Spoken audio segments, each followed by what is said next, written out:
বিদেশি রাষ্ট্রদূতদের সুন্দরী মেয়েদের দিয়ে প্রেমের ফাঁদে ফেলার অভিযোগে রাজধানীর ধানমন্ডি থানায় দায়ের করা মামলার প্রতারণায় মডেল মেঘনা আলমকে গ্রেফতার দেখিয়েছেন আদালত। আজ বৃহস্পতিবার সকালে তাকে আদালতে হাজির করা হয়। এরপর মামলার তদন্ত কর্মকর্তা তাকে গ্রেফতার দেখানোর জন্য আবেদন করেন।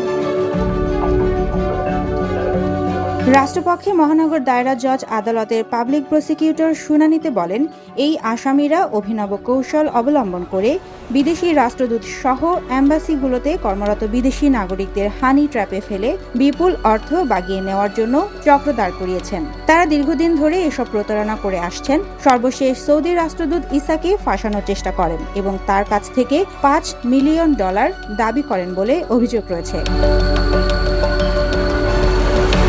এরপর বিচারক আসামিদের পক্ষে কোনো আইনজীবী আছেন কিনা জানতে চান। মেঘনা আলম আদালতকে বলেন, আমাদের কোনো আইনজীবী নেই। এরপর তিনি কথা বলতে অনুমতি চান।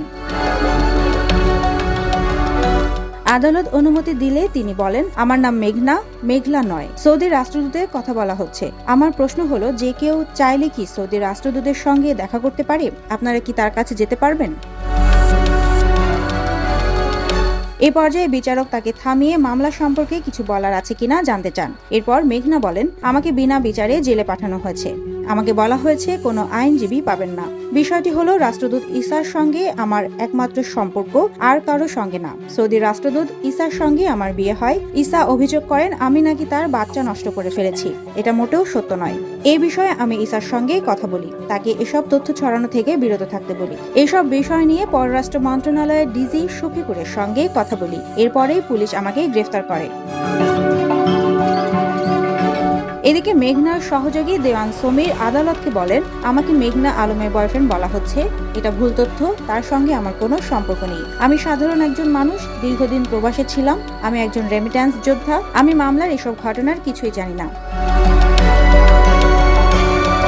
এরপর ঢাকার মেট্রোপলিটন ম্যাজিস্ট্রেট মাসুম মিয়া তাদের দুজনকে গ্রেফতার দেখান। একই সঙ্গে দেওয়ান সমীরের 5 দিনের রিমান্ড মঞ্জুর করেন।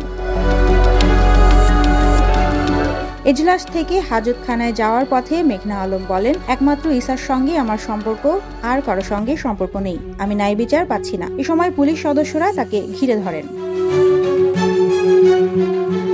এর আগে গত 9 এপ্রিল রাতে মডেল মেঘনা আলমকে ডিটেনশন আইনে গ্রেফতার দেখিয়ে কারাগারে পাঠানো হয়। অপরাধে জড়ালে মামলা দিয়ে গ্রেফতার না করে তাকে কেন ডিটেনশন আইনে গ্রেফতার করা হলো তা নিয়ে প্রশ্ন তোলে নেটিজেনরা। এমন প্রেক্ষাপটে ঢাকা মেট্রোপলিটন পুলিশের গোয়েন্দা বিভাগের প্রধানের পদ থেকে রেজাউল করিম মল্লিককে সরিয়ে দেওয়া হয়। সুবর্ণা মেহজাবিন, দেশকাল নিউজ।